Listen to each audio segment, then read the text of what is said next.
briser la détermination du peuple ukrainien. Il pensait qu'il pouvait arriver en Ukraine et écraser la population. 2 ans plus tard, on voit qu'il s'est trompé. Il n'a pas été en mesure de le faire. Kiev est toujours là, l'Ukraine est toujours libre et le peuple ukrainien reste encore solide et fait face aux attaques de Poutine. Grâce à leur courage et à leur sacrifice, mais grâce à nous également. Vous savez, les États-Unis ont mis en place une coalition de plus de 50 nations qui soutiennent l'Ukraine.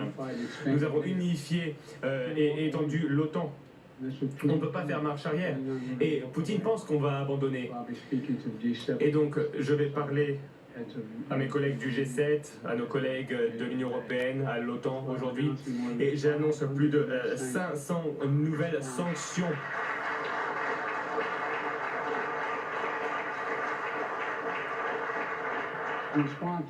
En réaction à cette guerre de conquête de Poutine, en réaction à la mort d'Alexei Navalny.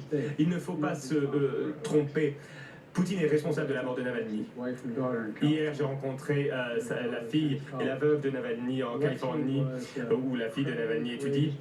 Navalny était un homme très courageux et sa famille est très courageuse également. Je leur ai garanti une chose, je leur ai garanti que son travail lui survivra. Aux États-Unis, nous allons continuer à nous assurer que Poutine paie le prix fort pour cette agression à l'extérieur et à l'intérieur.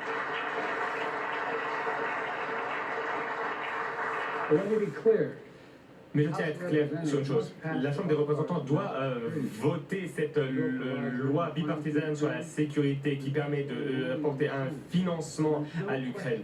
Et il n'y a aucune question sur le fait que si le président de la Chambre présentait cette loi, elle serait votée immédiatement.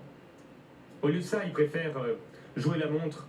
Bon, vous savez, l'histoire nous regarde. Il y a péril en la demeure, l'heure tourne.